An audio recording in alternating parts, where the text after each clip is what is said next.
Assalamualaikum warahmatullahi wabarakatuh.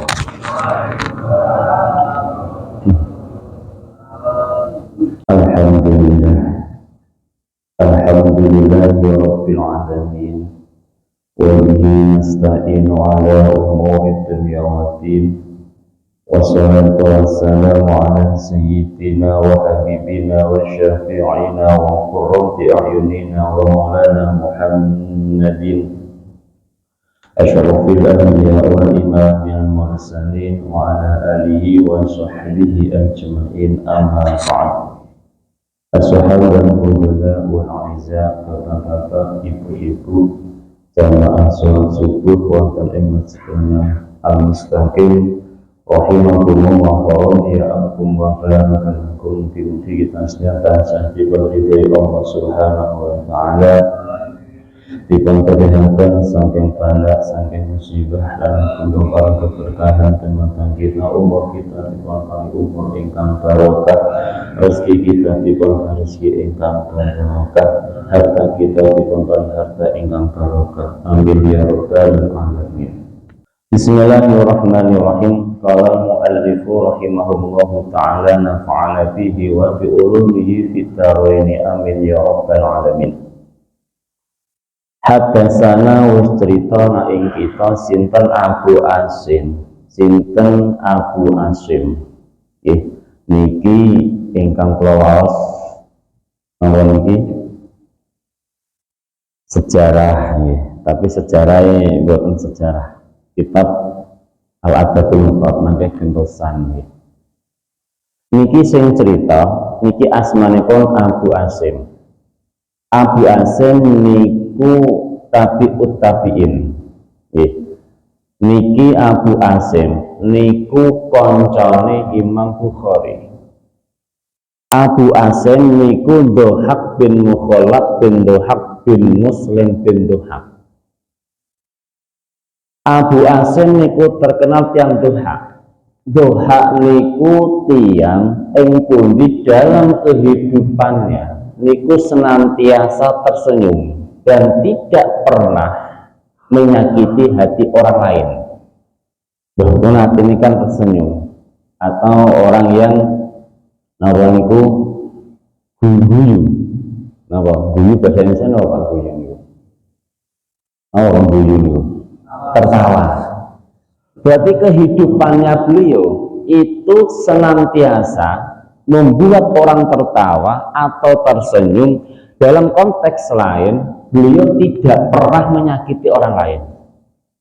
Nah, Abu Asim ini kita tabi'in belajar kalih bapak piyambak sinten Ammar bin Dohak. Itu keluarga yang pundi komitmen dalam kehidupannya tidak akan menyakiti orang lain. Kira-kira dengan sakit napa boten, Pak? Alhamdulillah, ampun insyaallah sakit ngoten. Karena insyaallah itu boten yakin. Sakit dunia sakit sinaosa hanya 1%, 2%, boten napa-napa. Yang penting sakit. Ngoten. Nah, sehingga keluargane Asim nggih, keluargane Asim niku sampai bapake nami tabiin niku sampai gurune Umar bin Abdullah bin Umar sampai Kanjeng Nabi. Niku napa Pak? Komitmen bagaimana menciptakan keluarga yang mana keluarga itu tidak menyakiti orang lain. Ibaratnya meminimalisir, jangan sampai menyakiti orang lain. Itu Abu Asim, Pak. Sehingga Abu Asim niku napa dan keluarganya niku termasuk orang yang alim, sehingga dijelaskan lam yara fi yadihi kitabun qat ta'alum. Ketika Abu Asim mengajar bapak itu tidak pernah satu kali beliau membawa kitab itu hafal. Bagus ustaz kiai sakniki ketika ngajar itu butuh kitab. Nanti Pak ulama sing ngajar itu ngasto ten mriki nggih, ngaos ten mriki enten sing boten kitab. Niku sing jeng asmanipun Asim iku mboten nate kita kan hafal. Contoh, beliau ngaji tafsir ngoten nggih. Niku mboten tau kitab. Ngaji napa mawon, lam yara fi yadihi kitab qat. Nggih. Tidak pernah terlihat ketika beliau mengajar itu membawa kitab sama sekali. Karena betapa alimnya, hafal semua, Pak. Niki. Sehingga Abu Asim niki asli niku koncone Imam Bukhari. Abu Asim niku koncone Imam Bukhari niki amboten Abu Asim nambeku ora sapah niku mboten. Kan kados bacaan jenengan kan Asim riwayat hafaz kan nggih. Mboten niku, Pak. Sanes iki Abu Asim niku ahlul hadis wal ahlul fiqh, tapi kalau Asim nggih niku ahlul qiraat. Benten-benten, tapi asmane sami Asim ngoten. Lah Abu Asim niku koncone Imam Bukhari, tapi konco gede, Pak. Karena Imam Bukhari itu tabiin, berarti generasi ketiga, masih di bawahnya. Kalau Asim itu tabiin, tapi kalau Abu Asim itu tabiin. Niki ngaten, itu sesak ngandhape Imam Syafi'i. Karena kata hadis yang diambil Imam Bukhari juga mengambil dari Imam Syafi'i. Karena aslinya Imam Bukhari itu juga muridnya Imam Syafi'i. Makanya ketika orang itu aneh, tidak mau ikut Imam Syafi'i, mengatakan saya nggak mau ikut Imam Syafi'i tapi ikut Bukhari, itu salah fatal. Karena Imam Bukhari juga muridnya Imam Syafi'i, dan pengambilannya hadis di ngoten musnad Syafi'in kuwonten. Niku kula sing malih sing riwayat hadis niki asmanipun Abu Asim. Abu Asim niku koncone Imam Bukhari, belajar kalih bapake sendiri namanya Amr, iku bapake niku sak keluarga terkenal doha niku berkomitmen mengajarkan kepadanya, hidupmu nanti jangan sampai menyakiti orang lain. Jadikanlah orang bahagia gara-gara kamu. Jadikanlah orang mendapatkan solusi dengan apa yang kamu berikan. Jadikanlah orang terlain tersenyum itu gara-gara kamu. Itu komitmennya bapak-bapak. Maka jenengan mulai sekarang tanamkan kepada anak cucu panjenengan, jadikanlah kamu bermanfaat. Orang tersenyum karena kamu, orang bahagia karena kamu, orang bisa terlepas dari masalah, berarti solusinya ada pada dirimu. Itu luar biasa, Pak. Melain dengan sakit nyurumatan, wah luar biasa panjenengan. Niki An Bahas bin Hakim, niki keterangan saking Bahas bin Hakim. Bahas bin Hakim niku keluarga ahlul hadis, keluarga ahlul al-qaul soleh. Bahas bin Hakim Hakim ya termasuk tabiin, Pak. Namanya ngeten, Pak. Sing namane murid iku tidak pandang bulu. Bahas kalih Abu Asim iku umure sapa Abu Asim, Pak. Tapi muridnya Sa'id Bahas bin Hakim iku muridnya, Pak. Jadi yang datang tematan kita mengambil ilmu atau istifadah dari siapapun orang itu diperbolehkan. Berarti murid lebih tua daripada gurunya, itu boleh, nggak apa-apa, kan yang diambil ilmunya. Loh, kok begitu, Pak? Seandainya gurunya itu beda aliran, beda paham, itu boleh. Contohnya Imam Hajjaj iku gurune iku Pak, iku Syiah, dan ada satu itu Khawarij. Hajjaj iku min ahli sunnah wal jamaah, tapi dia mengambil ilmu dari orang Syiah dan orang Khawarij. Karena Pak itu boleh, Pak. Karena Pak yang diambil itu ada beberapa ilmu, bukan ilmu akidahnya, mengambil ilmu hadisnya, bukan ilmu yang sanes, ya, Pak. Contoh jenengan, contoh saat ini kata yang Islam belajar ke luar negeri, itu Belanda atau ke Amerika atau Prancis atau Jerman, mahasiswa itu sudah ambil apa nih, Pak? Kan ilmu nih, bukan akidahnya. Boleh Karena pada zaman dulu, orang itu berguru kadang apa? Kadang itu tidak sesuai dengan akidah dan tidak sesuai dengan paham. Contoh, contoh apa? Imam Ghazali. Ketika beliau jadi rektor, itu mewajibkan mahasiswanya Imam Ghazali itu luar biasa. Karena rektor ya ulama, ya ngarang kitab. Imam Ghazali kalau kitabnya ditumpuk satu tronton niku mboten muat, Pak. Isih noto, isih ngajar niku mboten masuk akal. Iku ngarange kapan, turune kapan, ibadahe kapan, niku mboten ketinggal, Pak. Padahal jenenge ngajar di kampus loh, Pak. Coba bayangkan sing jadi dosen sempat ngarang kitab, maka dituntut apa laporan tahunan, remunerasi dan sebagainya ke BKD. Tapi saya masih sempat untuk mengarang, Pak. Lalu itu suatu saat, Pak, Imam Bukhari mewajibkan ada beberapa fakultas lah macam itu. Kamu wajib belajar ilmu kedokteran. Kemana? Ke sini. Yang dosennya itu full non muslim. Boleh karena Pak yang diambil ilmu kedokterannya, bukan ilmu akidah dan bukan ilmu apa? Ilmu yang lain atau ilmu ibadahnya, bukan. Yang diambil ilmu kedokteran saja, itu boleh, Pak. Nah, makanya Pak ingin datang teman-teman kita belajar dimanapun dan kapanpun dengan siapapun itu diperbolehkan, tidak ada larangan. Yang penting yang kita ambil ilmu-ilmu yang sesuai dengan diri kita, yang tidak melanggar aturan-aturan Allah dan baginda Rasulullah Muhammad SAW.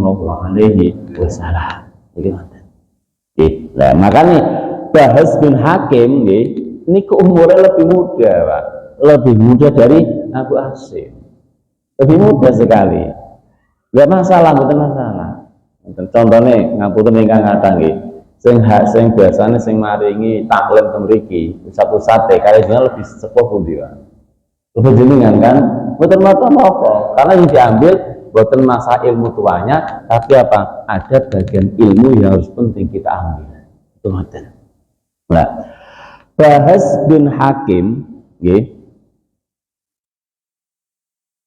Nggih. Ini kenapa? Ini keluarga Quran, Pak. Keluarga hadis. Karena bapaknya niku namanya napa nggih? Bapake niku namane Haidah, Muawiyah. Bahas itu punya anak jenenge Hakim, Hakim punya anak jeneng asmane pun Muawiyah, Muawiyah punya bapak namanya Haidah. Langsung malih. Bahas punya bapak namanya Hakim, Hakim punya bapak namanya pun Muawiyah, Muawiyah punya bapak namanya Haidah. Niki boten Muawiyah bin Abi Sufyan boten.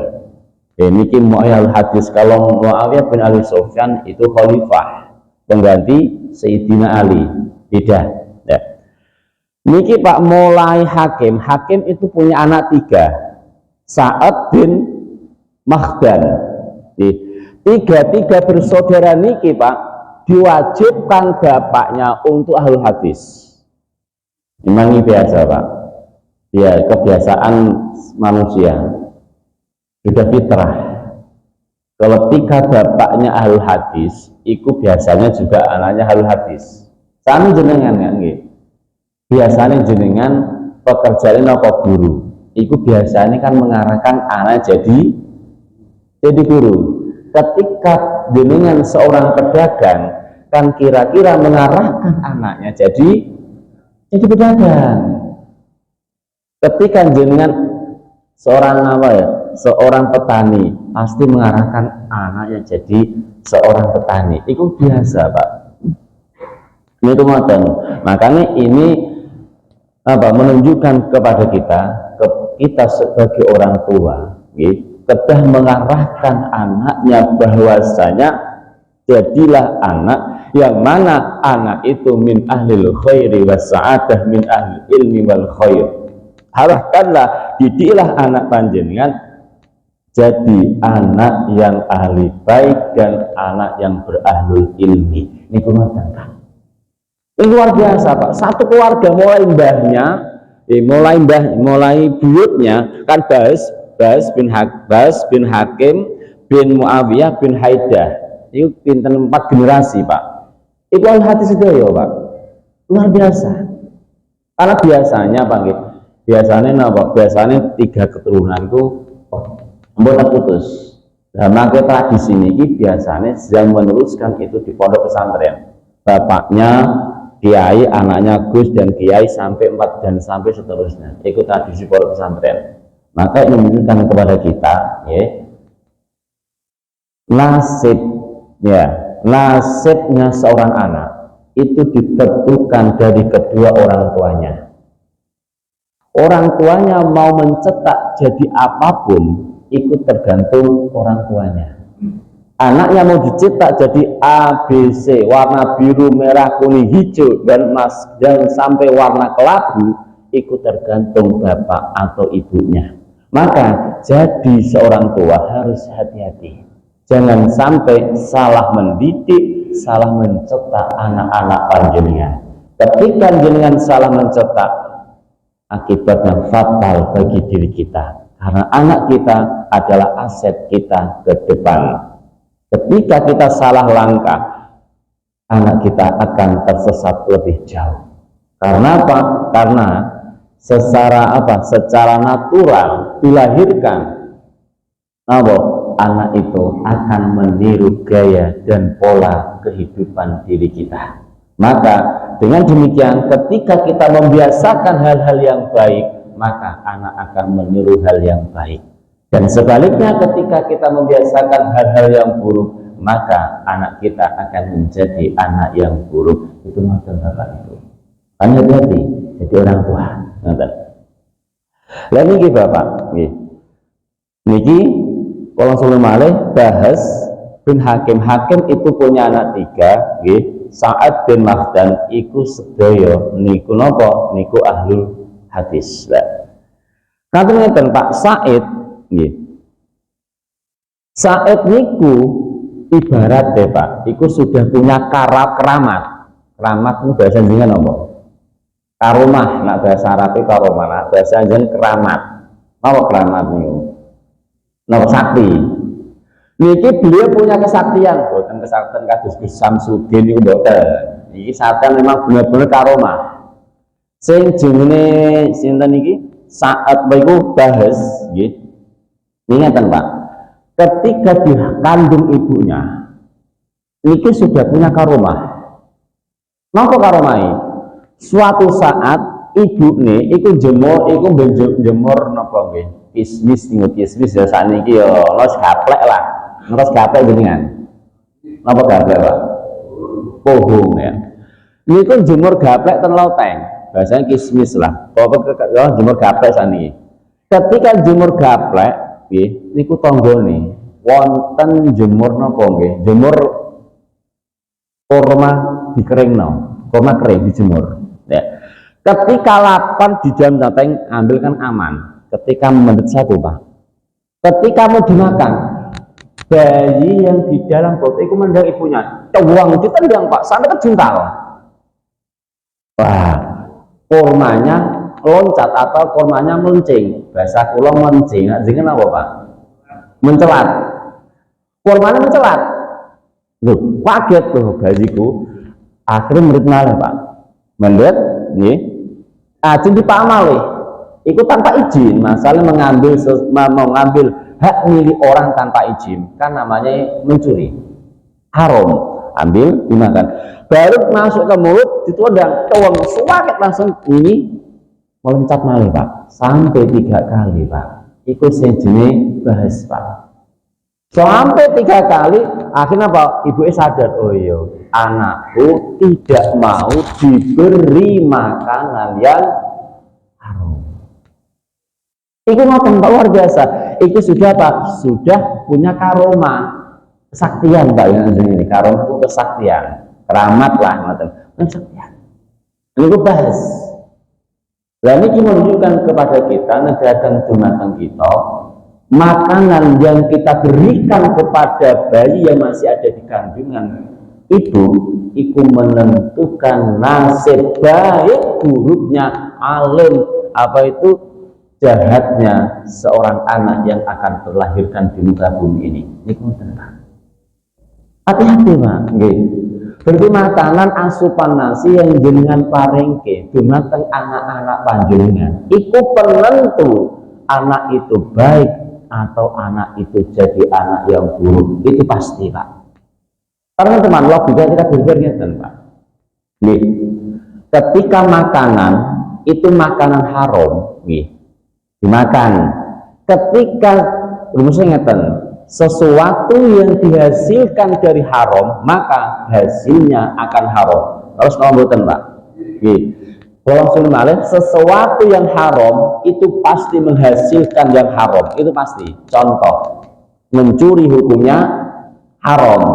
Uang hasil mencuri uang haram. Berarti ketika mencuri haram, berarti mencuri roti, jadi roti haram ketika dimakan. Jadi makanan, lah makanan itu diproses jadi darah. Jadi darah. Nah, ketika darah menumbuhkan daging jadi daging, itulah Pak. Maka ketika kulullah min nabata min haramin fannaru aulabi. Ketika darah daging, ketika daging tumbuh dari sesuatu yang haram, maka nerakalah tempat yang pas baginya. Itu kan Pak. Makanya zaman riyen Bapak Ibu nggih, zaman riyen niku napa? Niku wonten seseorang. Niku ndongane Pak nggih, ndongane luar biasa.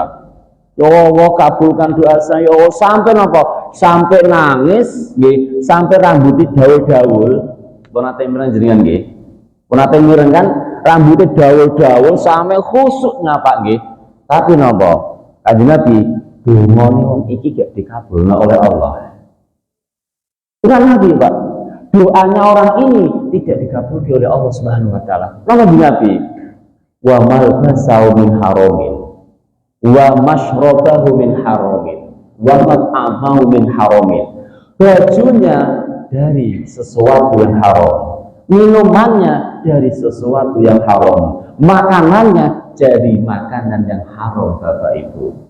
Maka menunjukkan kepada kita, ketika orang itu istiqomah makan barang yang haram, maka dipastikan doanya tidak akan diterima oleh Allah Subhanahu wa taala. Itu pasti Pak.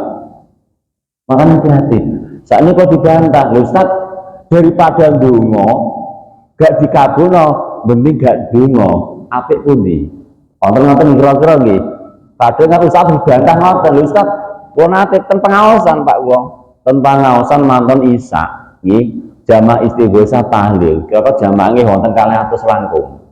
Wonten langkung ngoten Pak, napa? Ketika cari pekerjaanlah yang halal.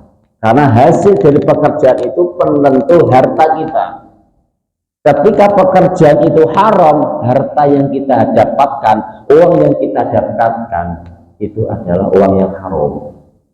Ketika uang haram dibelikan apapun, pasti hasilnya pasti haram. Pun bisa kita panjang lebar sampai nopo wamat amal haram, maka itu dibantah Pak.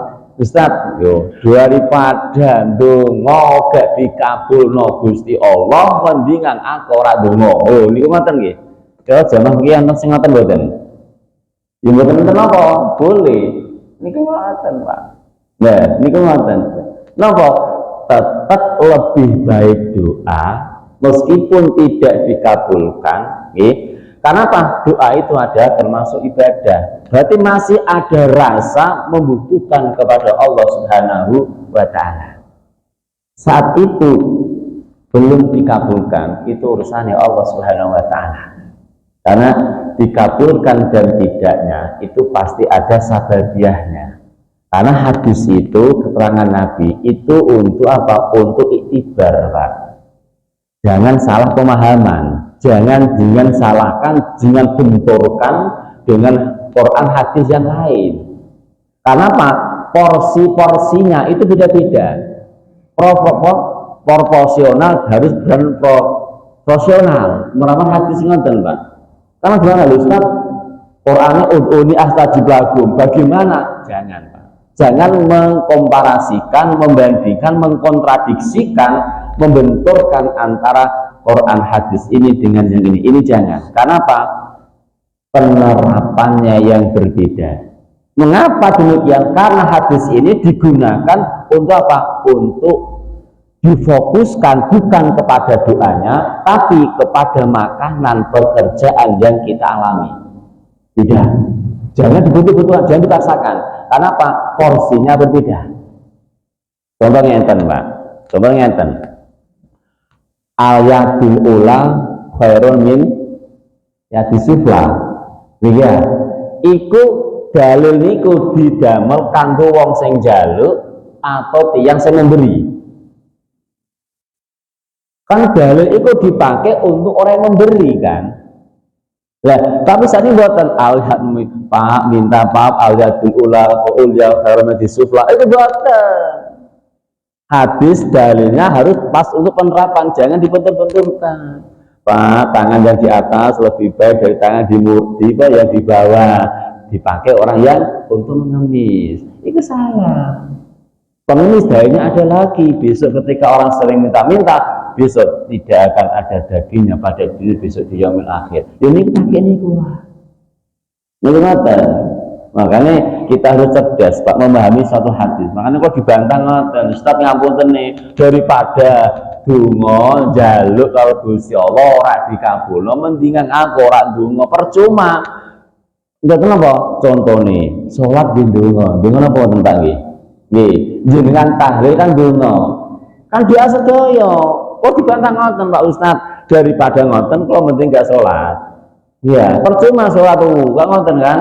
Mendingan kau tahlilan, percuma tahlilku, wong pasti gak ditonton oleh Allah. Maka penerapan dalil jangan apa? Jangan salah sasaran. Karena hadis niku memang diperuntukkan bagi orang yang mencari nafkah, orang yang mengkonsumsi makanan, menerapkan tentang makanan. Jangan sampai bekerja atau mendapatkan rezeki, mendapatkan harta dengan cara yang haram. Niku ngoten, Pak. Hati-hati. Maka sing jenenge Bahas bin Hakim, Bahas sing anake Hakim, itu dari apa? Dari rahim, sudah di rahim, masih di dalam rahim, itu sudah punya apa? Sudah punya karomah, sudah punya keramat, Pak. Luar biasa. Karena ini pembelajaran untuk diri kita, apapun pekerjaan kita, apapun profesi kita, jangan sampai kita terjerumus dalam keharaman, Pak, iman keluarga kita. Maka, karena apa? Karena ketika kita bekerja tidak sesuai aturan yang telah ditetapkan Allah dan baginda Rasulullah SAW, maka kita termasuk orang zalim. Kita zalim, Pak. Karena apa? Karena di dalam apa? Ku anfusakum wa ahlikum naro. Jagalah dirimu, wa anfusakum wa ahlikum naro, dan keluargamu dari apa? Dari kobaran api neraka, Pak. Di sini sebutnya itu ku, Pak. Ku fi'il amar, al aslu fil amr iku al wujud. Berarti jenengan ketika mencari pekerjaan yang halal maka hukumnya wajib. Karena apa? Ma'abda ilal wajibin fawajibun. Sesuatu yang mengantarkan orang suatu kewajiban maka itu hukumnya adalah wajib. Maka mencari rezeki yang halal itu hukumnya wajib. Karena apa? Karena ketika asupan nasi yang kita berikan kepada anak kita, kepada istri kita, keasupan yang haram, maka itu akan menjadikan bumerang bagi diri kita. Karena kululah min bau sampeaken kululah min nafata min haramin fanaru aulabi. Setiap daging yang tumbuh dari sesuatu yang haram maka tempatnya yang pas adalah di neraka, Pak. Niku ngoten. Karena apa? Barang haram itu hakikatnya najis, Pak.